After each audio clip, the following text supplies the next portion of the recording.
Today is Saturday, December 14th, 2019.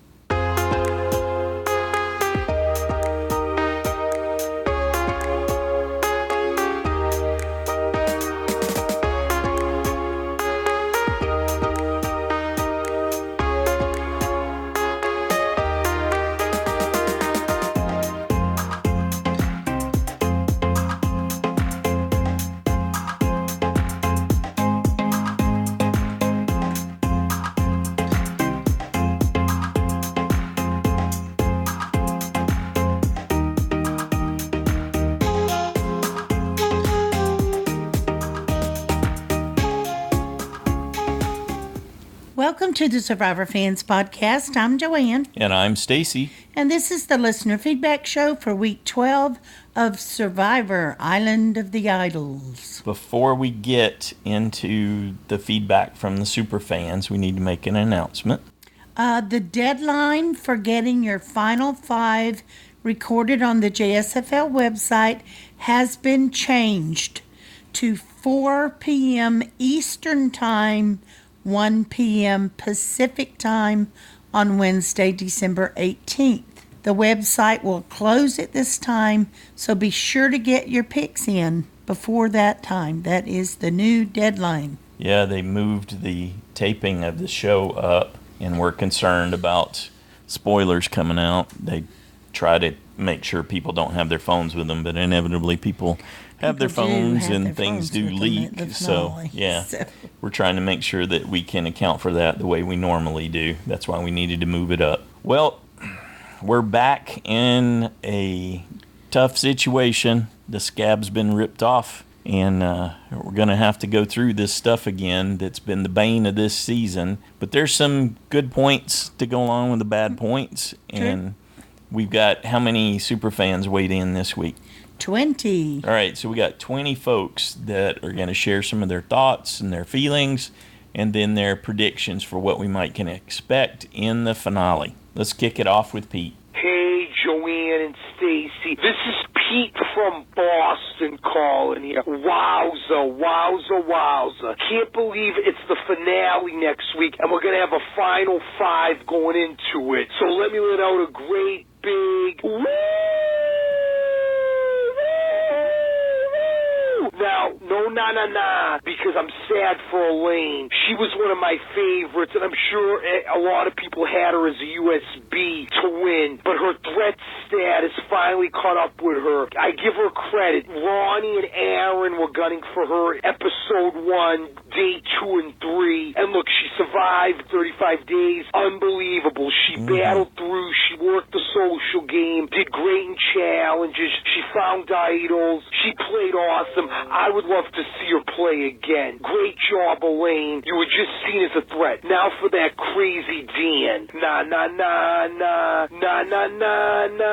Hey. Goodbye. Well, all I'm going to say is, finally they stepped up and he was gone. Talking about the producers. Something had to give, and it took them 36 days. And it's unfortunate it came to that circumstance. And I'm sure that's going to be the big topic at the reunion next week. And I would love to hear the stories of all the castaways. I'm hoping Probst can talk to everyone, but that's going to be even more of a topic than whoever wins the season. Is Dan going to even be allowed at the reunion? Because I thought I read somewhere on EW, I'm not sure, that he's not going to be at the reunion, but I'll have to see. Guys, this is a great episode. I love Dean this episode. I'm going to say he won the challenge. He stepped up with Boston Rob and Sandra at Island of Idols. He took the chance card, and he got the idol nullifier. But the question is, guys, with a final 5, will he be able to use it at the finale? Because who knows if Janet will play the idol or not. I don't know. That's the only way those things can work. And I'm worried for Lauren, guys. She should have stuck to her guns with what Elaine was saying. She made total sense. I think Lauren's going to end up making it to Final 4 in that fire challenge. I really do. You heard Tommy. And, guys, I really believe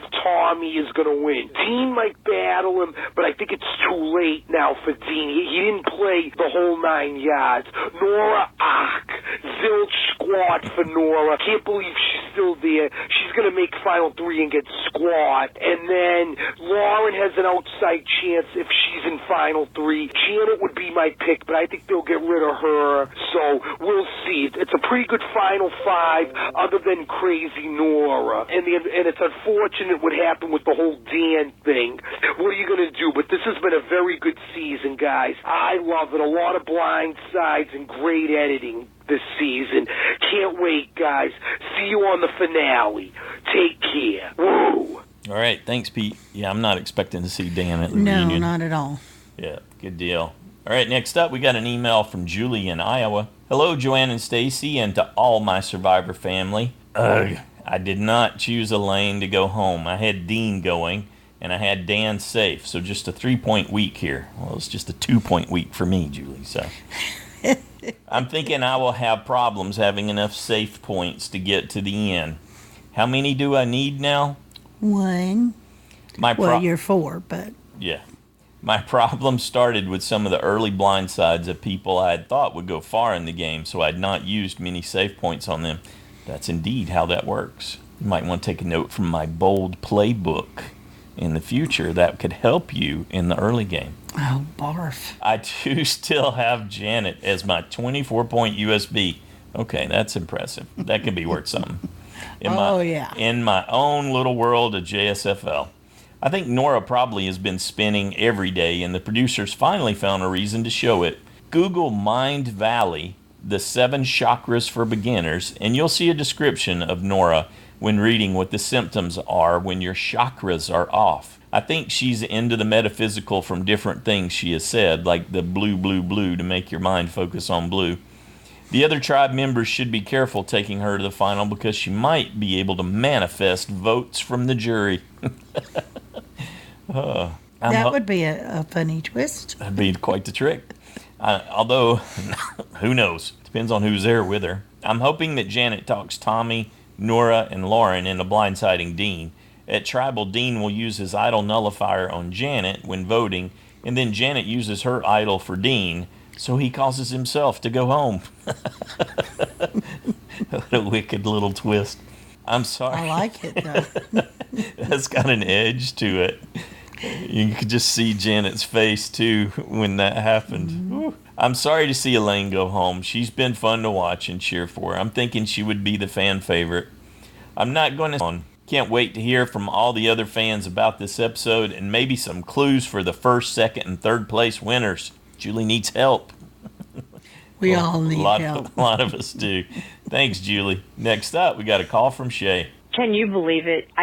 Can you believe it? This is Shea, by the way. I mean, that man should have been gone so long ago. But they said that it was not a contestant, so it had to have been like a film crew person that he touched inappropriately or groped. But just, wow. But I feel like when Jeff came to tell the group that Dan was gone, he should have brought Elaine back into camp with him. I mean, for her to have left, and then that happened, and did not even think to bring her back, just really irritated me on every level. All I know, though, is as much as I hated to see her go, because I really wanted her to win, they did the right thing by voting her out, because people couldn't even vote her out and not cry. People on the jury were crying. I mean, anybody sitting next to her was going to lose. So they made the right decisions for themselves, although I hated it. I'm going to miss her.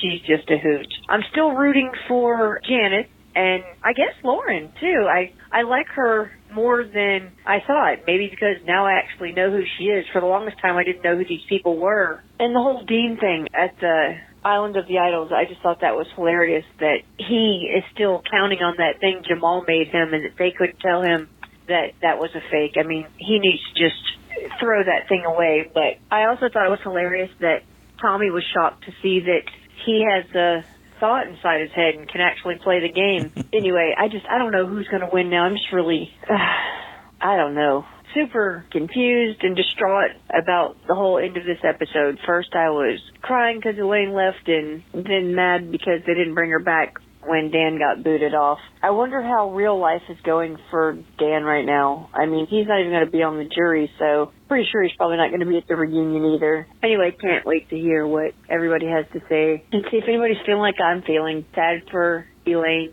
glad that Dan's finally gone. You guys have a good day. Can't wait to hear your recap show tomorrow. All right. Thanks, Shay. Next up, we got an email from Justin in Michigan. Hello, everyone. Sorry I've missed contributing the past few weeks with my feedback, but I've been enjoying listening to everyone else's thoughts as usual. Early on in the week, I wanted to stick with Nora as my vote off, since I had her going last week, but a couple of the listeners from last week's show steered me toward changing it to Elaine. I did not mark Dan safe, so I lucked out on getting all my safe points as well this week. Well played. Dean is making a nice little push to build a resume, but it may be too little too late unless he's able to pull off a couple more moves here at the end and use his idol nullifier effectively. For now, I think the most competitive final three would be Lauren, Janet, and Tommy. They are all three very likable and have been a part of the most moves throughout the game. For my USB Tommy's sake, I hope he can somehow manage to take out Lauren and Janet and sit next to Nora and Dean at the end. It might still be closer than we anticipate, but I don't see how Nora gets more than a vote or two, no matter who she is up against, even if she wins out in the challenges. I'm sure there will be plenty of input from others about Dan again, and I look forward to hearing everyone. My thoughts are that I'm disappointed that the Dan drama has overshadowed an otherwise solid season full of blindsides and fun and diverse personalities. I don't see what value Dan brought to the game, even aside from his touchiness. It is inexcusable to me that out of thousands of serious and interesting applicants each season, they still manage to cast these studs.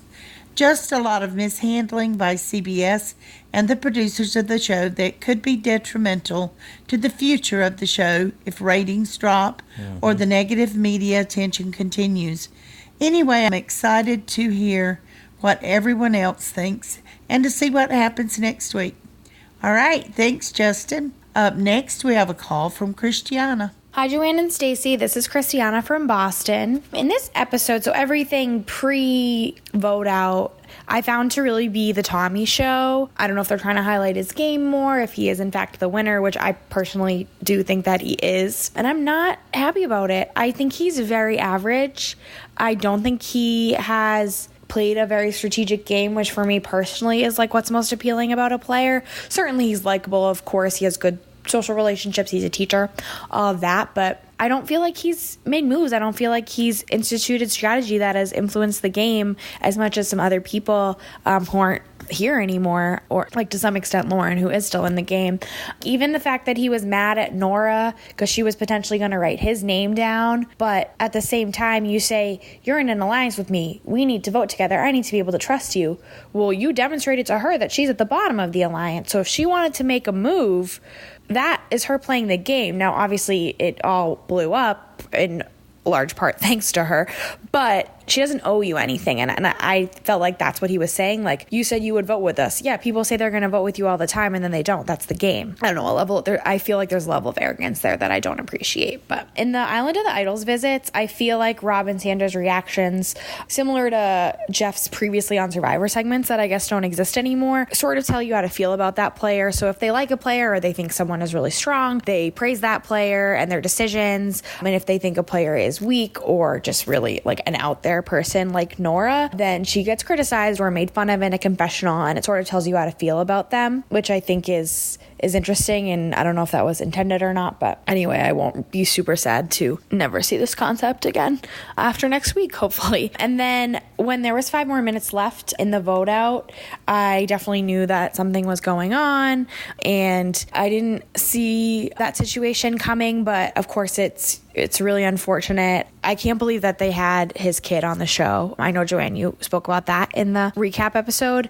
It is so messy to mix his 13-year-old son with now this story and his ultimate like removal from the show, which has never happened before. And CBS and Survivor and Jeff and the producers have a lot to answer for after this season, and it's going to be really messy, and I don't know what's going to end up happening, but obviously season 40 is still going to happen. It's already been filmed. There's so much hype around it, and so I don't know if people will just forget about this or it's going to really taint the show and maybe change it, possibly end it. I've even heard some people hypothesize, so we'll see what happens, but I'm looking forward to what everyone else has to say about it, because I just still really don't know how to feel. It just feels gross. Like, that's the only word I can describe it. But I hope everyone has a great week. Bye. Thanks, Christiana. Well said. Yeah, I think that's a good summary. Excellent. Moving on, we got an email from Mike in Omaha. I want to say that I'm happy Dan was taken out of the game. It is entirely appropriate that he not be allowed to continue in the game. Whatever the specific reason or reasons, good. He won't be missed. It's a shame it didn't happen sooner. Listening to Joanne on the recap, I too feel bad for his son. The insanity of this Final Five has me dizzy with insanity. The edit has been so hit and miss this season. I feel like we've gotten glimpses, but that even the editors weren't entirely sure what they were or were not going to disclose to us as viewers. Tommy seems like the safest bet as far as a winner goes. He certainly seems to have received the steadiest and most positive edit of those left, seconded probably by Lauren. Dean may be a late-to-the-party threat, and Janet is a sentimental favorite. I think if Tommy keeps Janet, history could absolutely repeat itself. Colby lost to Tina 18 years ago. Then again, Tina's strategic game was one of the tightest I can think of in the history of Survivor, so comparing her to Janet, while apt in some ways, not so much in others. On the other hand, since then, we've basically seen that the older female mom contestant is almost sure to lose in a final tribal council. Denise Stapley, who is in the running for my favoritist, I'm aware that isn't a real word, Stacy, winner ever, is an outlying case. Like Jonathan Penner told us, she was at the final tribal with Scoopin' and TV star Lisa Welchel, who were such goats, it was almost laughable. And I love Denise, but she has a decidedly different energy about her than the sort of mom role that I'm talking about here, and the same goes for Vesepia and Queen Sandra. This season has been a roller coaster. I think, as it usually does, the finale will tell the tale of if this season belongs on the blooper reel or if it was actually a decent season, with some horrendously dark themes brought to light. For better or worse, this is the season we've got. You take the good, you take the bad, you take the two, and there you have the facts of life. That was rotten. Very rotten of you, Mike. Stacy and Joanne, thank you so much for your committed podcasting. It's awesome. All right, thank you, Mike. Good job. Next up, we got a call from Sandy. Hi, everyone. This is Sandy from Atlanta. Oh, there's just been a big week, hasn't it? Just so much to read. It's interesting. I don't know if the CBS producers really considered the backlash of stupidity. And it really irritates me that the show itself is focusing to show us how dumb they were. That boggles my mind. I can't get over it. If you haven't read the New York Times article about how CBS failed the Me Too movement, you should. It's very interesting. And one of the points is that, yes, this is something that shouldn't happen in the workplace, but isn't Survivor a workplace? And for some of these people, yeah, they're there to earn $1 million. They have a job to do. I don't know. When I hear Jeff Probst saying it's like a social experiment, but it's still a social experiment they choose to give us. And any good Survivor fan, as we all are, is gonna know this. It just irritates me, and I really feel sorry for the players. I would have liked to have seen more about Eileen's, her road. I haven't seen the Ponderosa video yet, so I hope everyone is having a wonderful holiday. I don't know who I'm gonna vote for. I think the best part of the entire 2 hours is gonna be Nora being questioned by the jury. I think that will be entertaining. I think Janet has a really good shot because she has been drug along kind of by luck, not anything really that she's done. I think Laura is really thinking, but I think she's got a huge target on her back. So I think Nora the GOAT is going to Final 3, and the best entertainment will be her questions she gets, if any. And then I will go to bed. I really have no interest in seeing the spin job that CBS is going to do. Hope y'all are having a good holiday. Be safe out there. And if anybody's near Temecula, California, give me a buzz. Bye. All right. Thanks, Sandy. Next up, we got an email from Nathan in Portsmouth, Virginia. Hello, Stacy, Joanne, and Survivor fans. I'll start with my thoughts about the strategy from this week's episode. I think voting out Elaine was a good move by those remaining because she had made a lot of strong bonds and had a good chance to fare well with the jury. However, why is no one talking about voting out Tommy and Lauren? I'm still lost as to why Dean and Nora didn't partner with Karishma and Janet. If they could have convinced her to join a vote out Tommy and Lauren. Even now, I think I'd rather sit with Janet at the final 3 than Tommy and or Lauren. I have a feeling Tommy will be able to get rid of Lauren before the final 3 unless she wins immunity. Did anyone else see the extra scene where the tribe figured out the next immunity challenge based on the tree mail they received? That could explain Nora spinning around in circles on the beach. Don't get me wrong, Nora's still crazy, but at least we can understand her action in that scene if she was spinning in preparation for the challenge. I think those were different days. Okay. It also goes to show how much the edit can paint a player's game and personality. Everyone, including myself, just figured it was crazy Nora being crazy. If she was practicing for the challenge, then a slightly different edit could have been shown as a strategic player practicing for the upcoming immunity challenge. Lastly, a few thoughts on the controversy. I hope everyone gets the help they need, that this has opened up some needed conversations in areas where it might not have been discussed, that Survivor learns from this and makes the needed changes, and that other reality shows take notes. I've heard a lot of opinions on this, and I agree that Survivor should have handled things differently. I also agree that the edit and how things were mentioned could have been handled better. That being said, there is so much we don't know.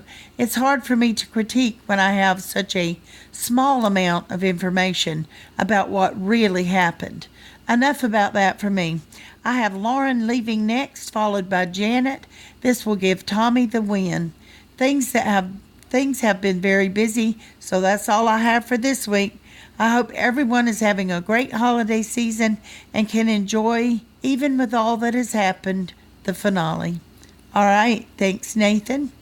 Up next, we have a call from Mary. Hey, Joanne and Stacy, it's Mary from Michigan. I know you haven't heard from me in a while. That's because I've been super sick and had laryngitis, so I guess I still could have typed, but I also switched to midnight over the last couple of weeks, beginning of December, actually, and it's been kind of a roller coaster getting used to that. But I'm back now. I did watch the show the whole time, so I know what's up, and I've stayed involved, and I'm not really into anyone as far as cheering for a winner. I'm just not, moved for any of these people. I was kind of behind Elaine, but that's over. So I guess selfishly for my JSFL, I'll have to be cheering for Tommy.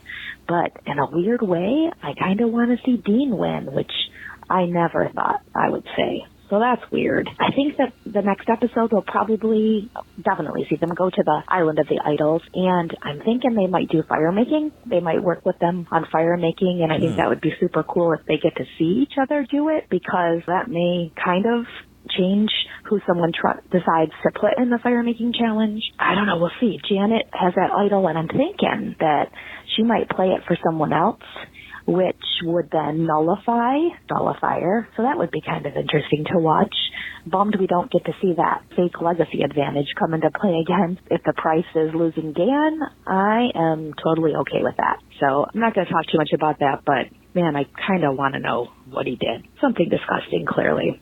As far as winner picks, I think I'm sticking with Tommy to win. And if he somehow can get Janet to play her idol for him, that might just wrap up the victory for him. So we'll see. I think maybe we'll see Dean versus Nora in the fire making, but it could just as easily be Janet or Lauren that's in there. It all depends on who wins the immunity challenge, I guess. And it's kind of weird because Tommy hasn't won anything. So that makes me a little bit worried about his chances.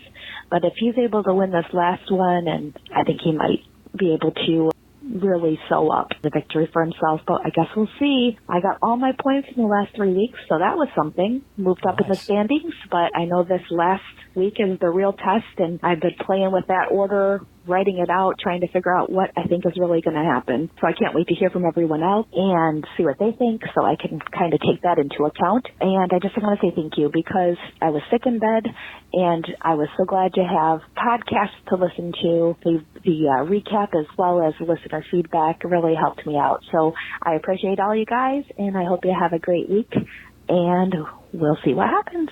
All right. Take care, everyone. Thanks, Mary. I'm glad to hear you're doing better, and I hope you're able to find a way to make that midnight shift work. That's really hard work. I did that for a little while working at UPS, loading the big trucks, and that was very hard on me. And I only did it a short amount of time. Yeah, when I was waitressing once, my shift was 9 at night till 7 in the morning. Yeah. Which actually worked okay for me. Yeah.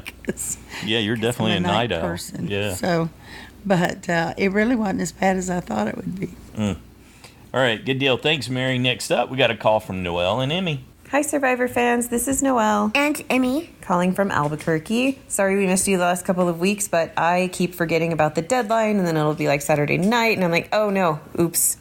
So yay, we're getting it in early this time. I've been wanting to talk about Lauren. At first I was annoyed that she got on the show because she knew a friend of Jeff's. But then she had a great personality, so I thought, well, okay.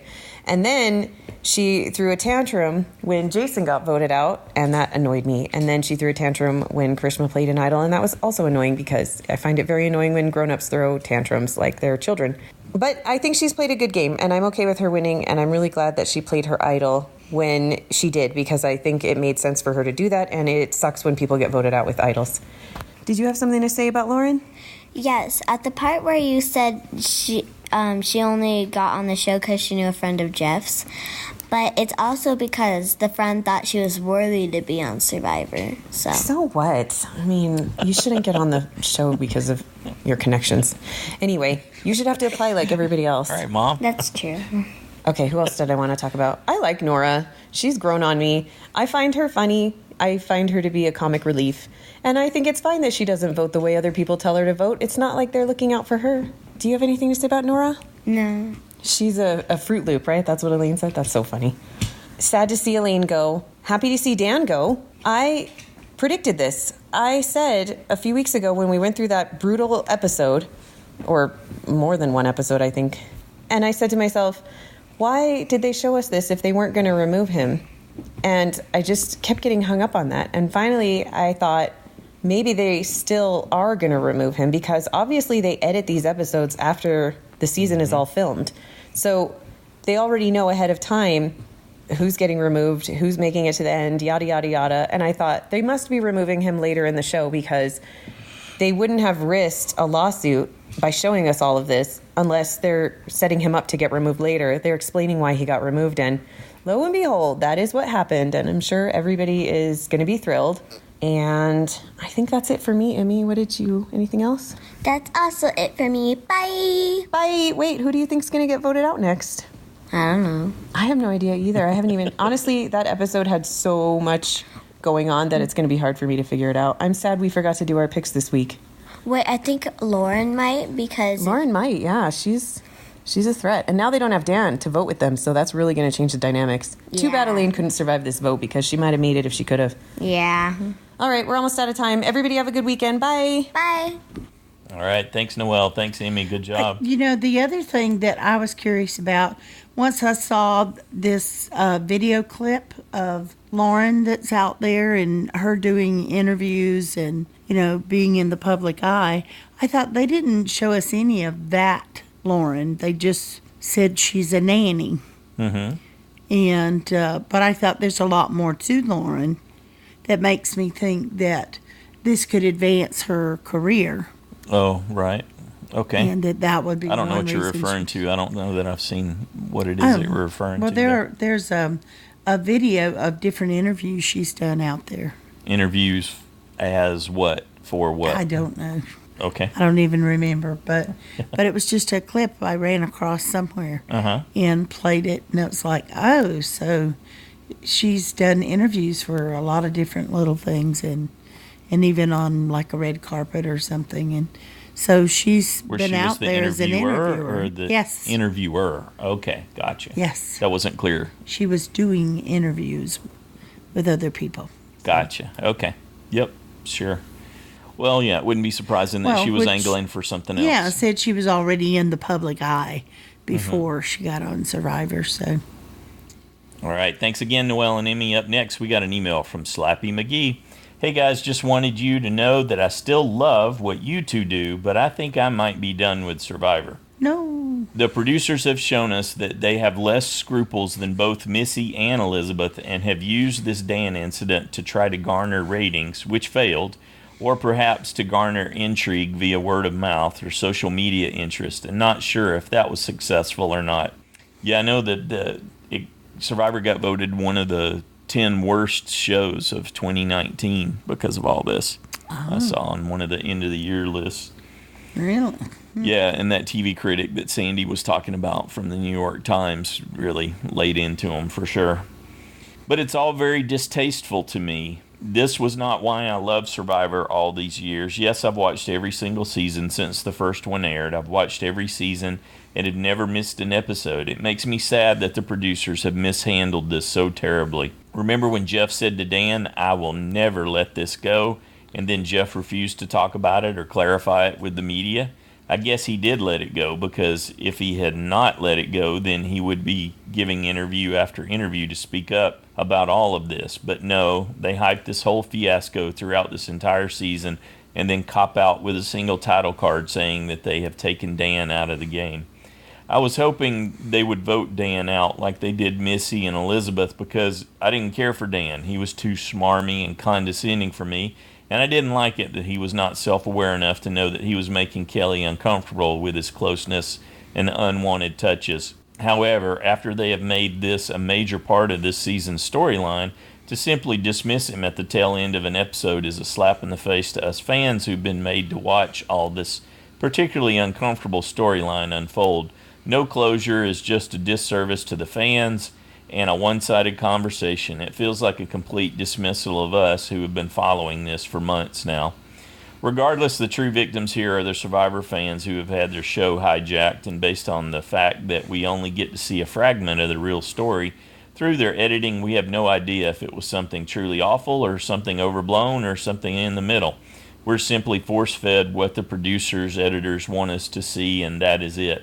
All of the sensationalism that it showcases and the huge reaction that the producers so desperately wanted to create with the way they handled this. After all these years of being a loyal fan of this show, I hate that it has become this kind of schlock TV. I will probably play out the streak with JSFL, as I'm not a quitter, but as far as the show itself, sadly, I think it's time for me to truly say, Slappy out. Yeah, I can understand that. Certainly, some of the points Slappy's making there, and that's the only way that you have a way to make your voice known in that respect, because they're there to sell ads, and if they lose the viewers and they can't sell the ads, then that can't happen, and that's the recourse you have, I guess, from that perspective, if you choose that path. I do think we definitely all need a break from it right now. Yep.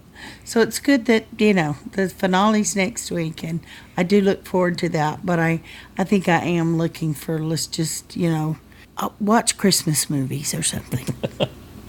Definitely. Okay, thanks, Slappy. Hallmark. I appreciate you being able to share your opinion there.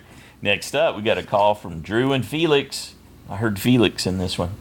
Hey, Joanne and Stacy. Hey, everyone. This is Drew and Felix here in my lap. We just wanted to send in some quick feedback about this. Surely bound to get a ton of feedback episode. The episode was tainted for me from the beginning, and let me tell you why. Because I was thinking all day gotta remember to do my picks. And I get in my car to go home, and I was like, I forgot my picks. That's well, why I'll it's do it tainted. when, at the next light, or right when I get home. I'm gonna remember. Then I remembered at like 15 minutes past the deadline, and I mean, Julie can vouch, but I was definitely going to have a lane to go. So listen, This has been a terrible season for JSFL for me, but I will tell you this. If I had put in my picks this week, that's a big if, then that would have been my first full points, including my first vote-out point for the entire season.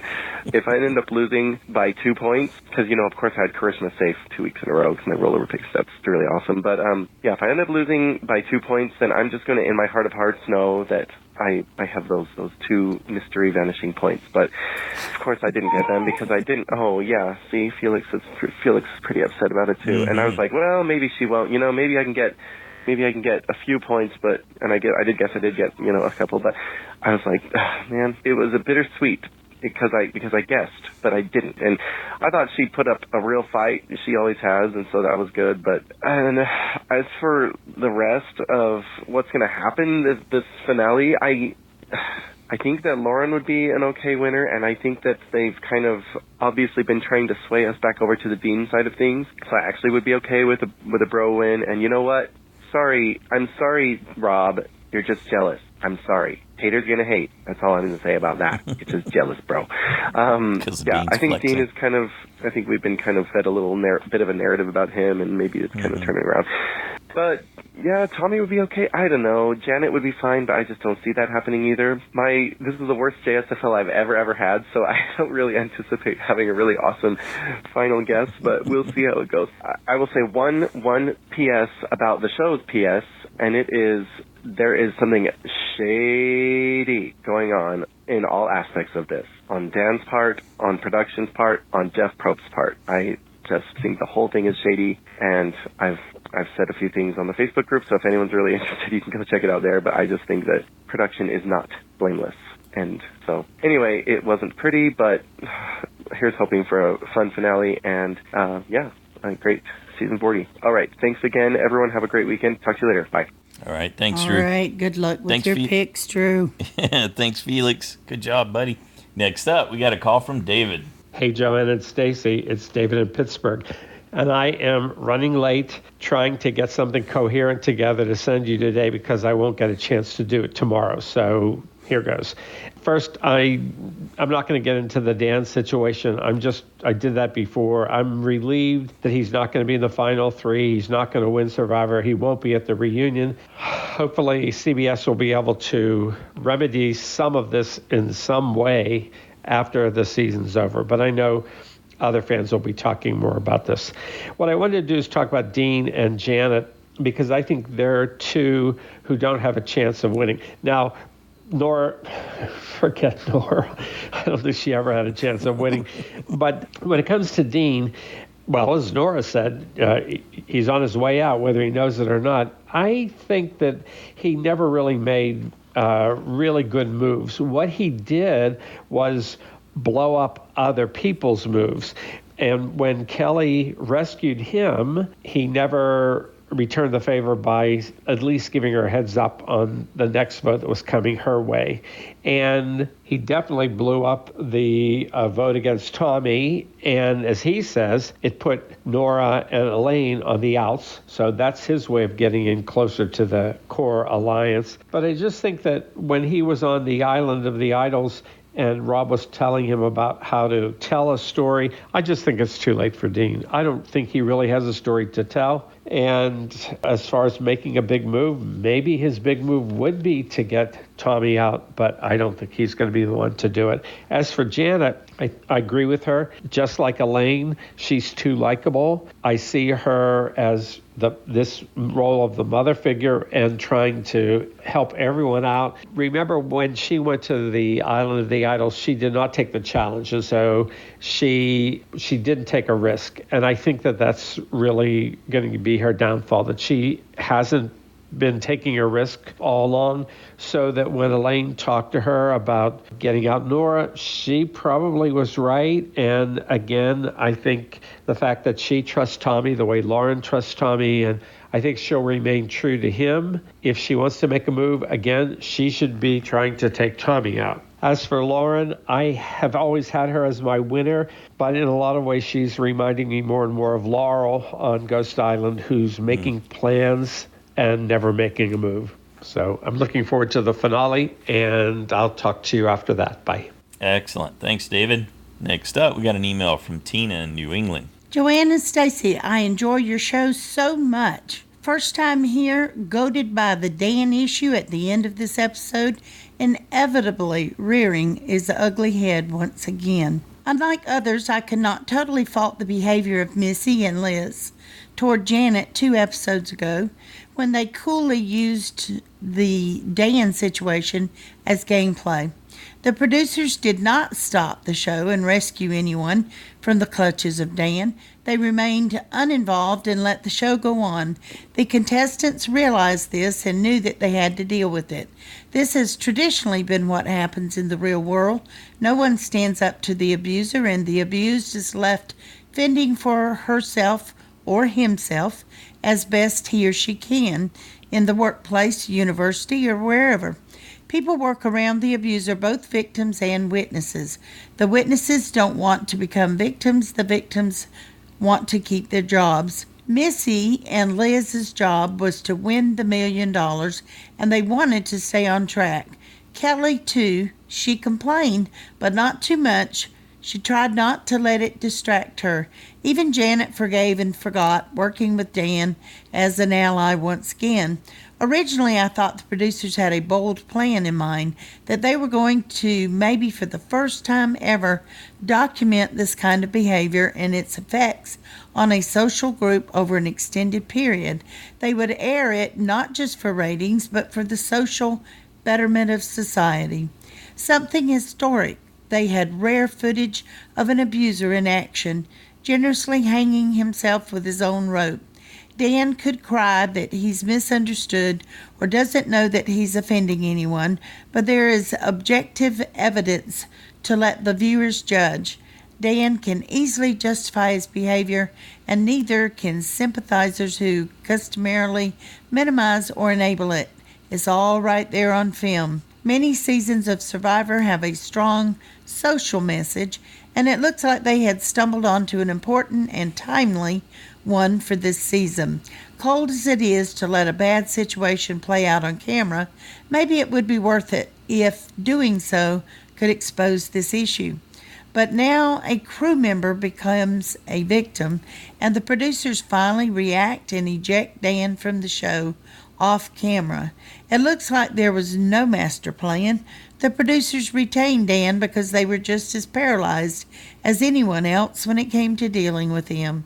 Seasons ago, a similar thing happened with a man and one woman, the grinding incident, and it also met with inertia. It was left as a he said, she said situation, something between the two of them that was left up to them to resolve. Let's see how the show handles this situation going forward. Have we come a long way from the days of the grinding incident? What statements will the show make? Will showrunners take a stand and acknowledge that there is some shame in all of us who witness casual abuse and do nothing about it? Or would the potential legal issues get in the way so that they will back off? Either way, I don't want to hear any more whining that this season was such a downer that it has destroyed the show. It has not. The show is stronger than that. By the way, I was moved by Janet's tears as she realized how far she had come in the game and that she could even win. It's usually irony when a contestant casts herself as a winner, not foreshadowing. But if Janet should win, wouldn't she be the oldest woman to do so? That would be great. Another milestone in the game of Survivor. All right, thanks, Tina. Up next, we have a call from Cameron. Hey, Joanne and Stacy. Hey, Survivor fans. This is Cameron from North Carolina. Sincerely apologize if you hear any random loud pops. I am in my car and it is raining, and this is about the only time I'll be able to get to record this, so hey, let's roll with it. Alright, I really hope that was the first and only time I will ever hear Tommy refer to Janet and himself as Tommy and his mommy. I wish they would have included the secret scene this week of Nora hiding Dean's shoes instead of what they actually did decide to use. It sheds a lot more light on Dean's response to Nora hiding them and how genuinely rude she was acting toward him following that tribal. The numbers are constantly shifting. I'm surprised now all of a sudden Dan was going with Dean. I can see why Tommy has to bail on Lauren, but him and Janet seem much closer.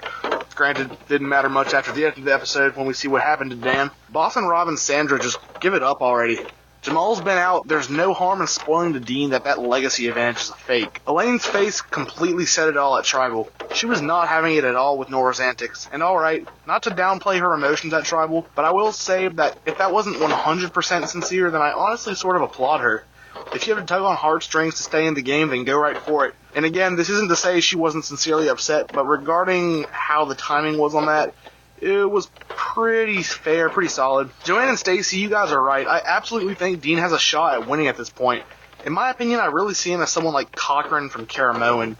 Cochran did not play a very winner-like game throughout the whole season, and had it not been for a medevac, then Eric Reichenbach probably could have pulled out the win. But being there, Cochran had possibly the greatest final tribal council performance ever in history to get those votes to win. And if Dean can do the same with a jury at hand, then I think he might just have it. Alright, I was ready to hit the fast forward button and skip to next time on Survivor when I see Jeff is talking to Lumuwaku, so I go back and watch through and wow.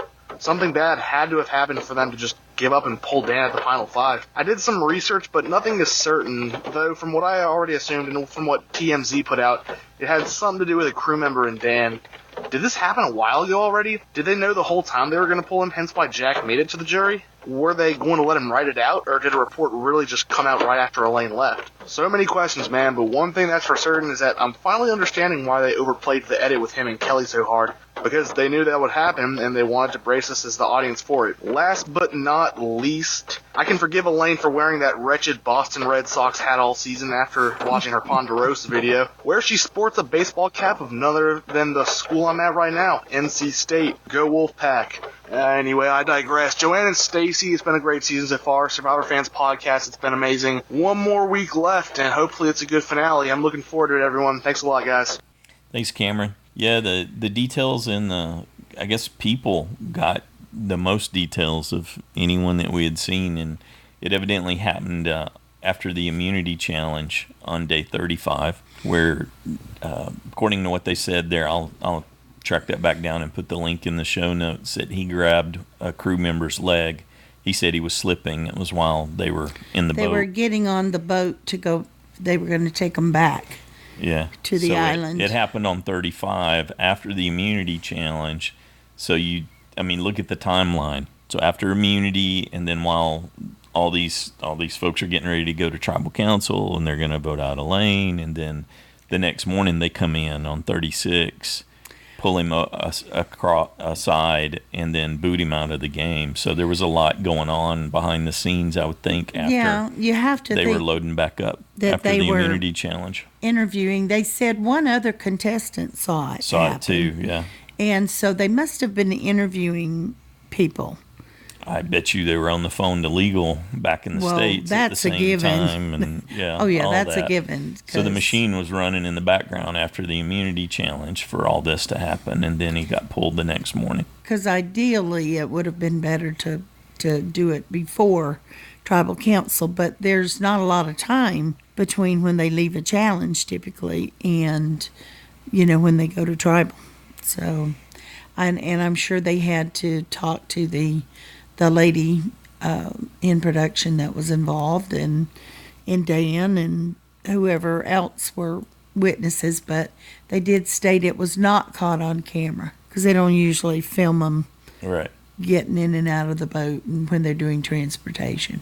All right. Thanks, Cameron. Next up, we got a call from Katie. Hi, Joanne and Stacey. This is Katie from Missouri. I have been an avid listener of your podcast, and I've watched Survivor from day one. I love it. It's my favorite show, and I am a huge fan. I am concerned this week. I am furious at CBS. I feel that they ignored Kelly's complaint and Dan's behavior for ratings and internet buzz. After Kelly asked Dan to not touch her, it should have been all that was needed to be said. One person speaking up has to be enough for change to happen. The next time he was touching her hair, grabbing her leg, or wrapping his arms around anyone, he should have been excused from the game. It does not take multiple complaints to warrant action. It was not until Missy, Elizabeth, and Lauren all jumped on the train of Handsy Dan and brought Janet into it as the one who would confront Dan, was CBS willing to make an official warning. This was many, many days after the initial,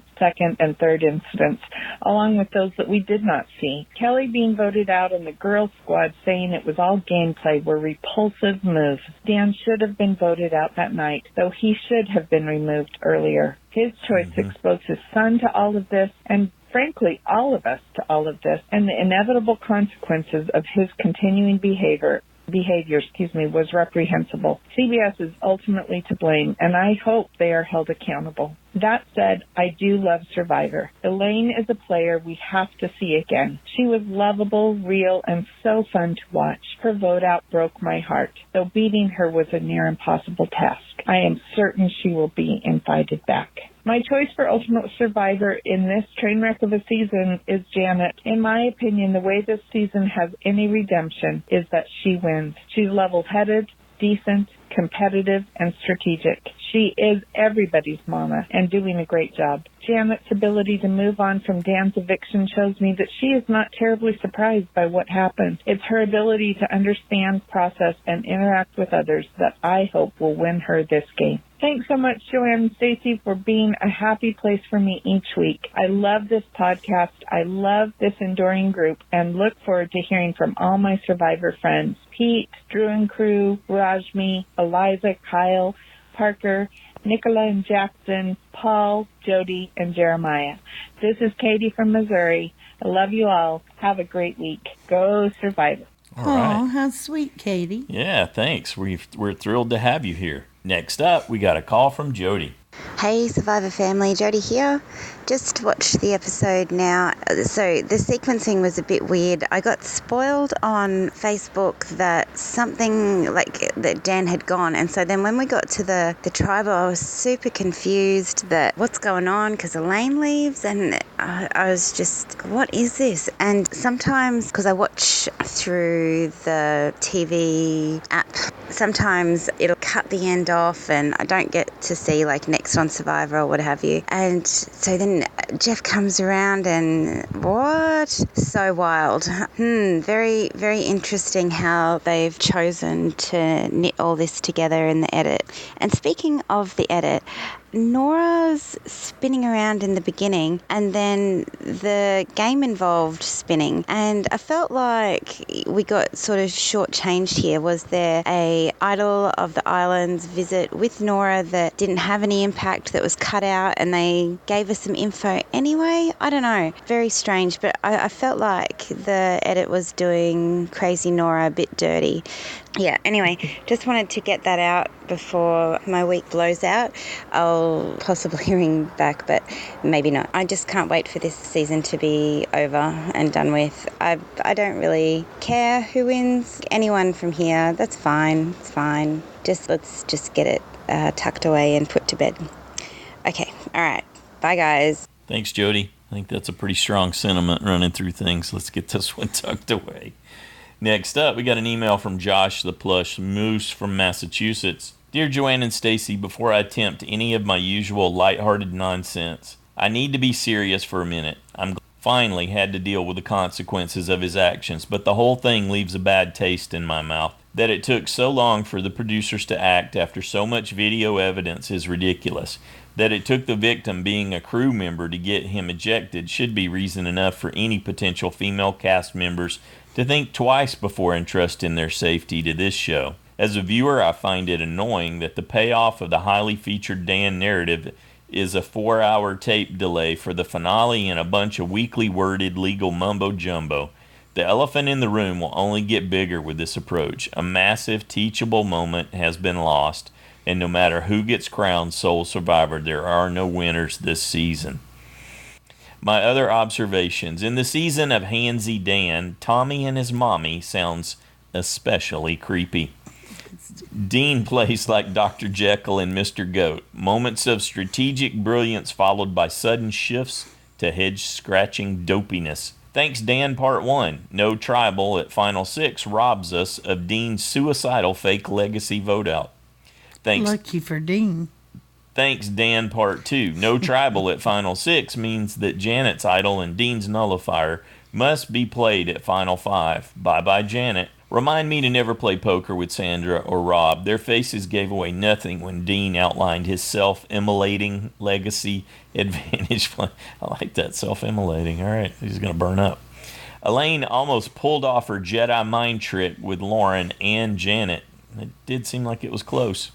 Dean's resume fits this weird season. Randomly sent to Island of the Idols, one coin toss advantage, prevented from committing legacy suicide at Final 6 Tribal due to Dan's removal, one immunity by copying Elaine's answer, will nullify Janet's idol because he has no choice. The idyllic montage of Rob fishing and cooking played like foreshadowing for his inclusion in a future returnee season. Season 40 maybe? Despite Nora's earlier endless spinning, was anyone really surprised that she got dizzy and fell down during the challenge? Dan was wrong. The big one struck the next day. Ooh, yeah. Dan didn't hug Elaine at Tribal. I guess he's not one for appropriate touching. Ooh. If they want to have a teachable moment at the reunion, they should use a blooper reel of Dan's incidents with a Family Feud-style buzzer and a big red X displayed each time. Next time, the tribe moves into Rob's guest cottage and Nora brings a housewarming plant. What is the final Island of the Idols test? Will Detective Dean Clouseau his way to the $1 million? Will Kelly get the SIA award? Tune in Wednesday and find out. Anyway, that's it from me for now. Thanks, Joanna and Stacy, for all you do. I can't wait to hear what the other fans have to say. Thank you, Josh. Next up, we got a call from Jen. Hi, everyone. This is Jen in California. So I pretty much resigned myself to the fact that Dan was going to not only continue in the game, but be around until finale night, and just kind of got myself into the little mental habit of watching the game happen around him. And with all that's gone on this season, it never dawned on me that they would wait until day 36 to actually pull him from the game. And now that he's actually out of the game, looking back, hindsight being 2020, it's almost like the editors and the producers and all of the powers that be on Survivor have been trying to basically just make a case for themselves, justifying their pulling Dan from the game. I mean, Kelly had her accusations, and very specific accusations, which one would think could have been enough to have him removed back then. But of course, as we know, nothing happened. And then here's where it started getting confusing for me during the season. And why am I talking about this? Because I feel like I can't talk about anything else right now. So here's my little diatribe. Anyway, then it seemed like the editing showed us every little teensy minute situation where Dan touches somebody else. Accidental or on purpose, we saw it all. It felt to me like production was using the edit to circle the wagons around themselves, if you will. I don't know, it was almost like instead of protecting players, they were protecting themselves when they really should have been protecting players or protecting everyone involved. I think right after the merge, Janet said it best when she voted for Dan and then Kelly got voted out. Janet said she was voting for Dan because she felt like that was the best thing for everyone involved. I don't know. I think removing him earlier would have been better for everyone involved. And as I look here at Paul's visual roster, I wonder how the game would have been different had Dan been removed early on like I think he should have been. That's enough about that. Diatribe over. What do I think is going to happen in the finale? I think that Janet or Tommy is going to go out fifth. I think if one of the two of them gets to the end, they will win. But my crazy Nora is still there. I cannot wait for this finale in terms of seeing what Nora has up her sleeve. But as I'm looking at it, I really do think that it's Janet's or Tommy's game to lose if they can get themselves to the end. I would love to see Janet make fire. Elaine said in an interview that they were the two best at fire. So that's it for me. I'm done. I'm ready for season 40. I'm looking forward to hearing everybody else's feedback and hearing if anybody has any silver linings to this season that I've missed. Till next week. Bye. All right, thanks, Jen. I'll go out on a limb and say a little bit of a limb because I agree with a lot of what Jen's saying there about production, and it through the lens of hindsight, it does look like they were way more protective of themselves. You go back and watch that moment where Kelly's talking and she breaks down crying, and she tells the producer that she doesn't need the producer's help because Janet's there, and that things shouldn't have to work that way. I know they make their own society, they make their rules, that's the way the game works, and things like that. But outside forces should have been in effect right then, for sure, if not even sooner. On the plus side, or on a little bit of a silver lining, they believed this person in the crew when she said that, and then they respected her privacy. They didn't drag her into it. So they believed her, and then they acted on what she said. I think that's got to be a good thing, at least from that perspective. Maybe. Is that a little silver? It is. It's the way it's supposed to happen. Yeah, well, that means nothing. I don't know. All right, thanks, Jen. It is what it is. We can't change it. Next up, we got a call from Paul. Hey, Paul in Louisiana here. And wasn't that depressing? But I'll leave that for the end. I will, however, jump straight into Tribal, where I just knew that with Elaine causing everyone to tear up like that, well, she was going.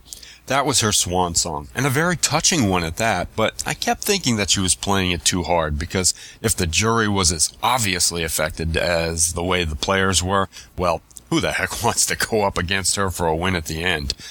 And apparently fire is not her weakness. Interesting.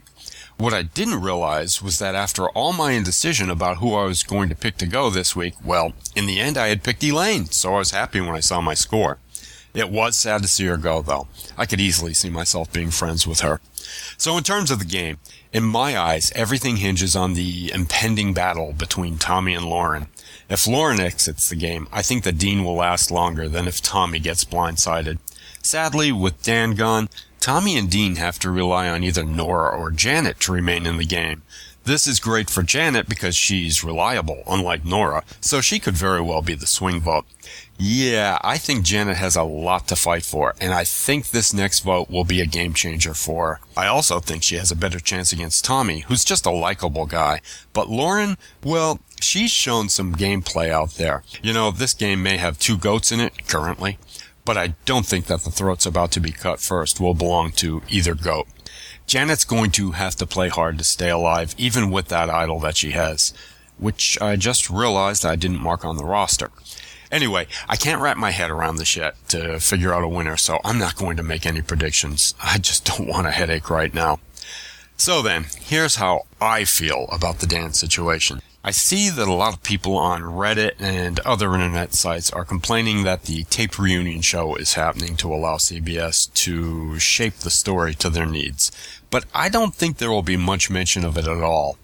When Dan stayed completely silent on social media after the first incident, I suspected that it wasn't because he didn't want to chime in so much as he was told not to say something, which led me to believe that something else was going to happen to escalate the situation.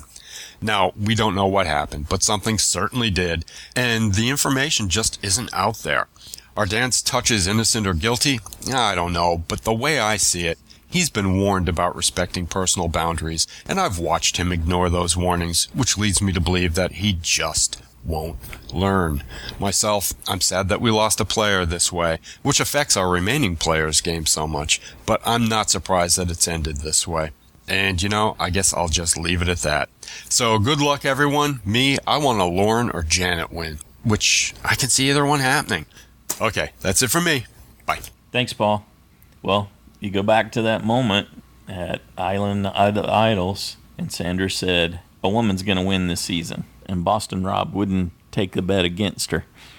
So they chose to show that for a reason. I think Paul may be onto something.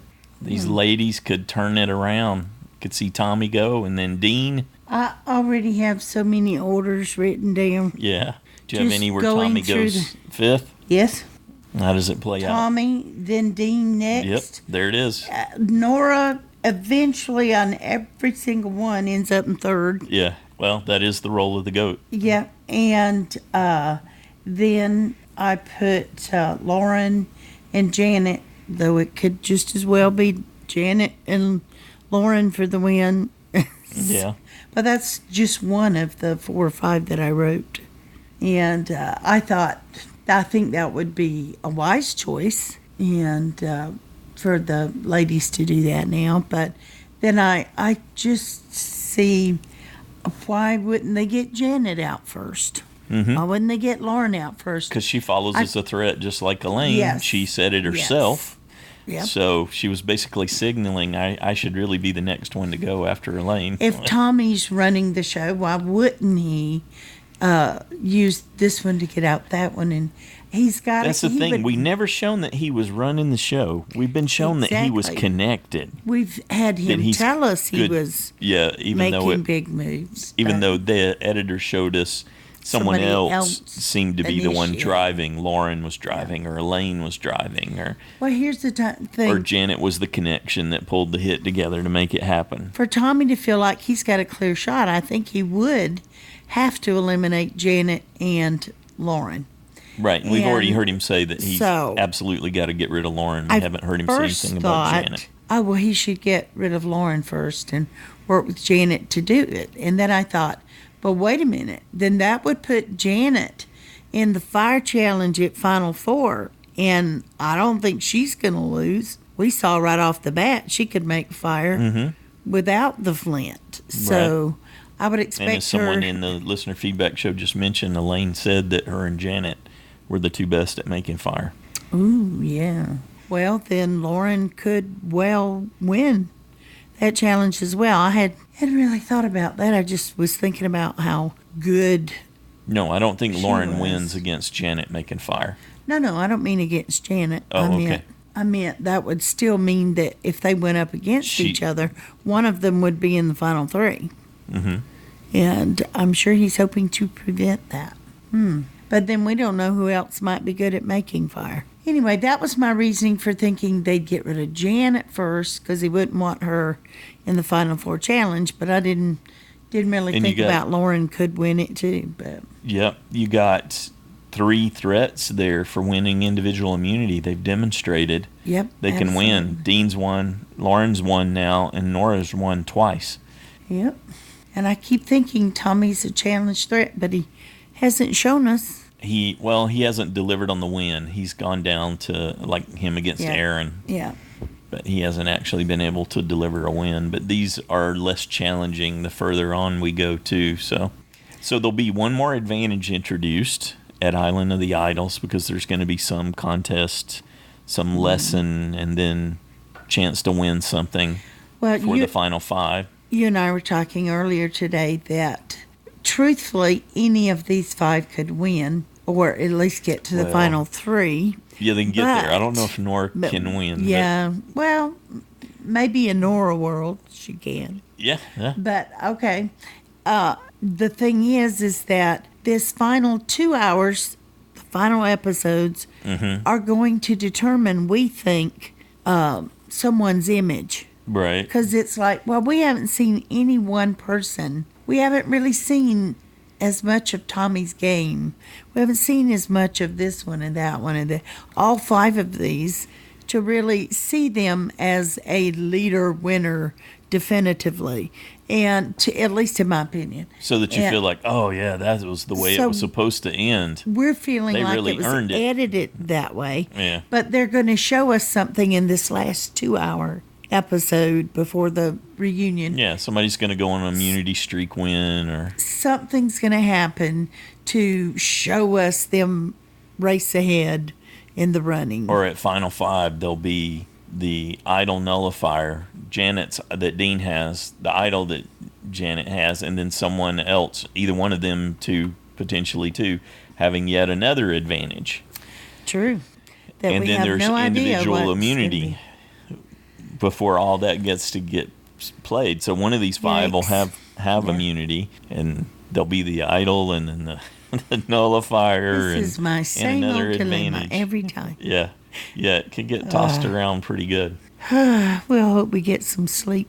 Yeah, and then soon it will be done. So we've got the finale. There'll be the 2-hour finale with the reunion show. So it'll probably be a 2.5 hour. That's been their trend, right? Is that they burn the first 30 minutes of the reunion hour, there, and then we'll get a little bit of reunion show, and then we'll get the teaser for season 40 on Wednesday. We'll do our recap that night, and then we'll do one more listener feedback, and then we'll put season 39 to bed and finally wrap it up. And everyone will get to take a break. Do you think there's a health break? Do you think there's a possibility that they won't deal with the issue at all? Well, Kelly's going to be there, and here's probably how someone at CBS and Survivor Entertainment Group are looking at it. It's a lose-lose for us, and it's a win-win. It's a win-win from the there's never bad press perspective, and then if they don't have some discussion, if Probst doesn't have some discussion with Kelly about this, and then they don't, offer some, hey, here's how to get a hold of some people who can help if you're dealing with these situations, or something that they can demonstrate they're doing to show, like Probst said, that they've learned and they're making changes. Right. That kind of thing. So I do believe it'll come up. But it'll be kept more from Kelly's perspective, not Dan's. Right, because that's the edit. Yeah. That's how the edit's gone. This is what they're going to do. That's it. Yeah, and we don't want to deal with it right. anymore. We're not going to talk about that. And we'll give Kelly her moment. They already have, or they will have a discussion with them about what is and isn't fair game to discuss during the pre-taped show. That's part of the reason why they're doing that, I'm sure. Again, they want to control the narrative. And if it's live, you can't control it. Yeah, 10 seconds isn't enough to affect things and make it look not smooth. Not a rant. Yeah, no. Yeah. So, though, I don't And know. they've been prepping, and they've got contingencies, and they've got all kinds of plans, I'm sure, if things were to go south and someone were to really try to monopolize the time to say something that they were passionate about, given all the things that have happened. Or if someone was in defense of Dan, which was also heard that, some of the cast are supportive of Dan. I don't know if that's true. Yeah, I don't know that we heard that of this cast. There's been some other people like Varner, who's, he's definitely got the scumbag label from the Zeke thing, and then trying to pitch his book. And you really don't want Varner being the one spokesperson. Yeah, not at all. It's just that. No, not after all the bad press he burned that bridge. Well, it's not. It's what he did. Thing. Yeah, it's not bad press. We don't need to rehash that. It's what he did. Yeah, that's because of his actions, his choices. So yeah, that stuff, and you really just don't want that being.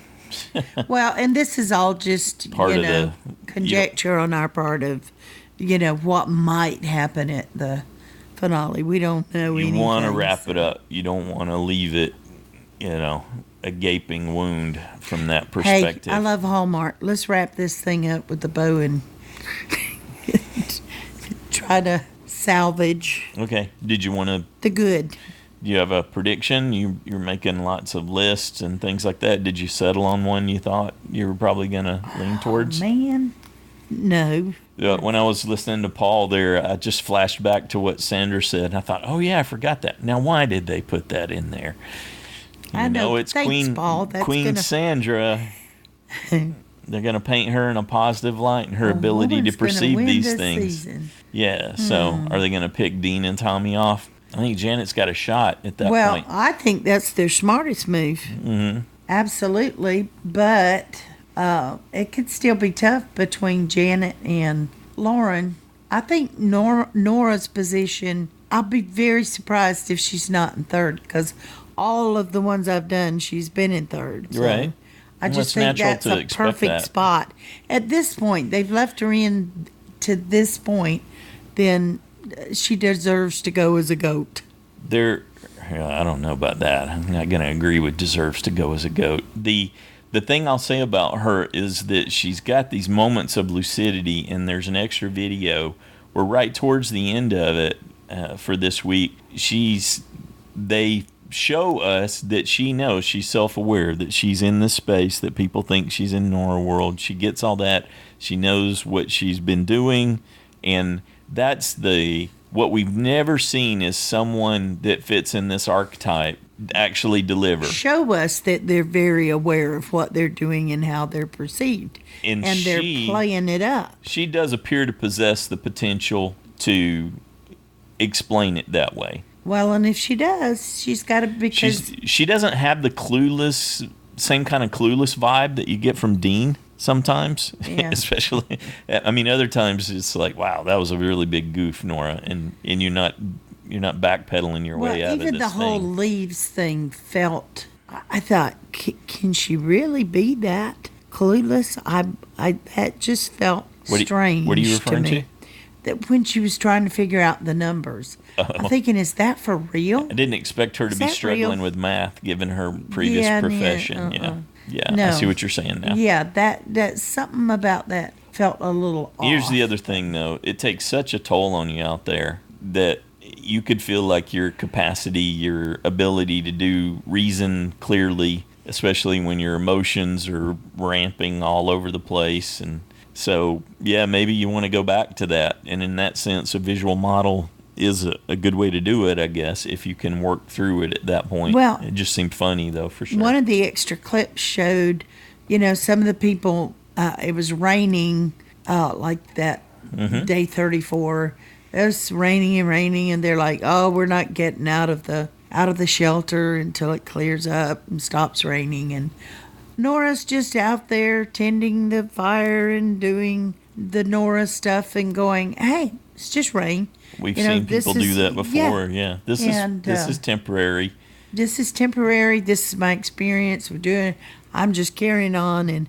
And they had even commented, oh, well, Nora will be up for sure. Yep, and she was up there. She was up got the fire going, and she was roasting coconut. And yep. And it just wasn't phasing her at all. And that was right after, at the end of that one, that's where you realize, oh, she knows that this is the perception everyone has of her. Yeah.